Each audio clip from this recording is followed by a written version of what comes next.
Lembra que os meninos que estiveram aqui, os dois, né, um menino e um menino que estiveram aqui, falaram que o método era socrático. Isso para vocês não quer dizer nada, né? O método socrático, o que é isso?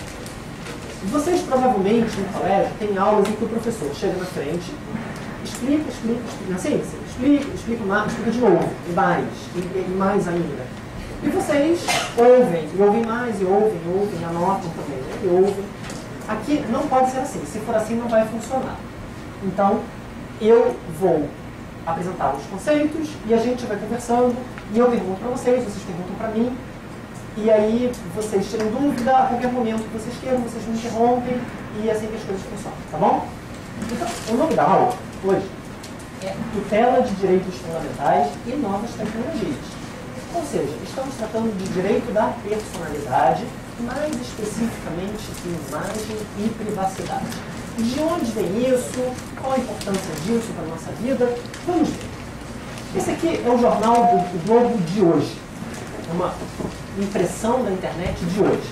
E a gente, nessa impressão, algumas dessas notícias, talvez alguma possa nos interessar para a gente discutir a aula de hoje. Caos aéreo na Europa provocado incêndio de vulcão pode durar 48 horas. Vocês sabem, né, que a Islândia, tem um vulcão na Islândia que entrou em erupção. Isso aqui tem alguma repercussão jurídica? Talvez tenha, né? Os voos vão atrasar. E se os voos atrasam muito, as pessoas podem ser recompensadas por algum dano que sofreram. Neurocirurgião-chefe fraudava o hospital público. Parece uma notícia jurídica para vocês? Tem repercussão, né? Fraude lembra que tipo de direito? Penal, não é? Criminal, parece crime, não é? Acho que tem a ver com crime. Pacto de Brasil e China, isso aqui tem alguma importância jurídica? Tem em que âmbito do direito? Empresarial? Pode ser, mas internacional, certamente, não é? Receita divulga calendário de restituições do imposto de renda. Alguma importância jurídica? O que tem a ver com direito isso? Que tipo de direito é?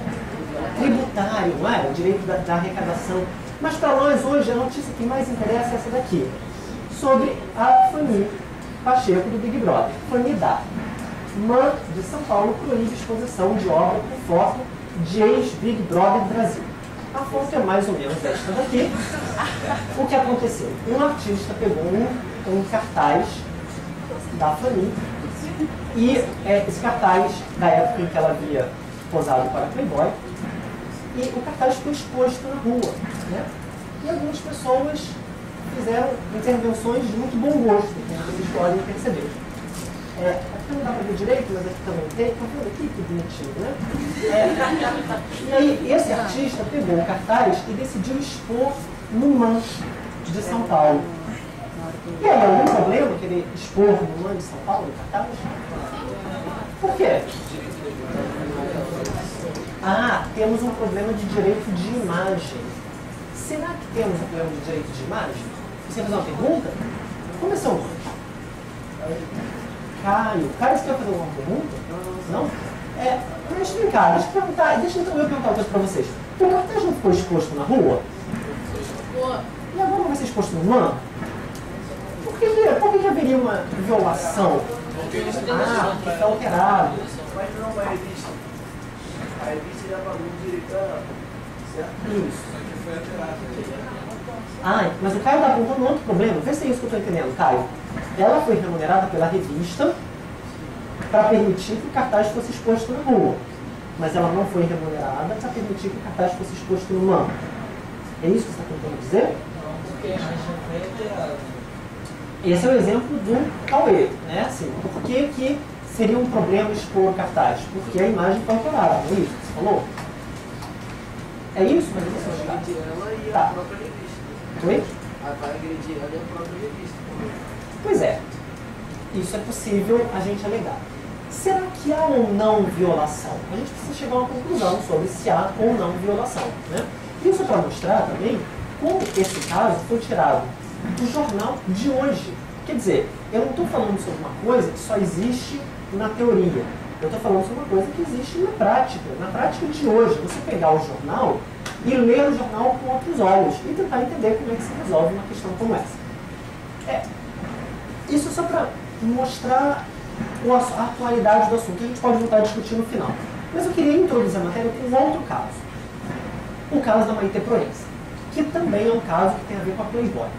A Maite Proença, algum tempo atrás, fez umas fotos para a revista Playboy e, enfim, foi remunerada por isso, né? Assinou um contrato com a revista pagou e as fotos foram publicadas. Algum tempo depois, o jornal do Rio de Janeiro pegou uma foto da revista e publicou a foto sem pedir autorização de ninguém, nem da Maite Proença, nem da revista, e nem do fotógrafo. Quando o jornal publica uma foto da Maite Proença sem pedir autorização dela, houve violação de algum direito da Maite Proença? Qual?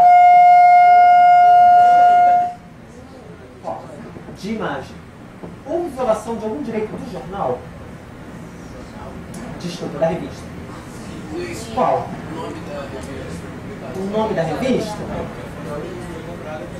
Isso, um direito autoral sobre a foto, né? A revista, não foi a revista que mandou produzir a foto?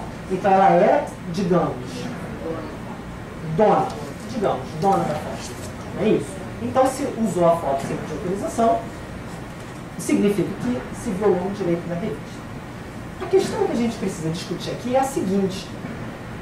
Bom, se usou a foto da Maite Proença sem pedir autorização, causou um dano patrimonial à Maite Proença, não foi? Ela teve que gastar algum dinheiro? Não. Mas ela deixou de ganhar. E aí os danos patrimoniais são de duas espécies. Ou você perdeu o dinheiro, ela perdeu o dinheiro? Não, mas ela deixou de ganhar.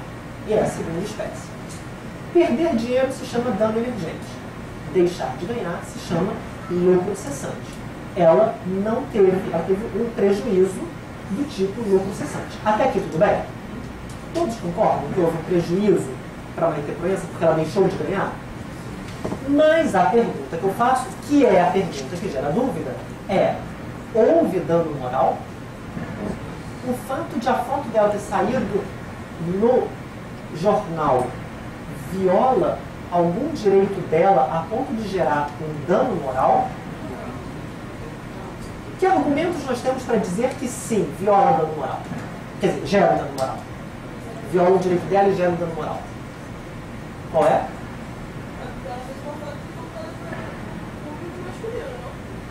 Perfeito. Não, pode pegar sua carteira de advogada. É isso aí. A aula acabou. É isso aí. Ela havia feito uma foto voltada para um público específico, não é? Qual é o público específico da Playboy? Homens maiores de 18 anos, óbvio, né? E aí, eu tenho certeza que ninguém nunca aqui viu Playboy, com certeza absoluta, maiores de 18 anos, de uma determinada classe social, que possam pagar pela revista, não é isso? Na medida em que a foto sai no jornal, mudou o público, não mudou? Porque deixou de ser homem maior de 18 anos, de uma determinada classe social, para ser qualquer pessoa, de qualquer idade, de qualquer classe social. Porém, qual é o argumento contrário? Que argumento a gente pode dizer, pode alegar, para dizer que não houve dano moral? Ela já posou antes, então ela não tem problema de colocar a imagem dela que outras pessoas já viram. Concorda com o que o Pedro falou? Não é. Se ela já posou antes, não poderia, com a exibição dela no jornal, gerar um dano moral.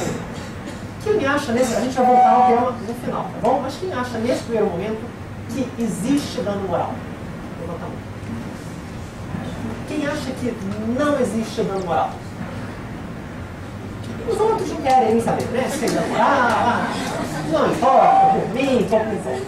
A gente hoje vai conduzir a aula de modo a, no final, tentar resolver o caso dela, tá certo? Então, vamos buscar os elementos legais para tentar concluir se existe ou não. No final, eu digo qual foi a solução. Isso aqui, ela propôs uma ação judicial. Mas qual é a solução? A gente vai ver no final, tá certo?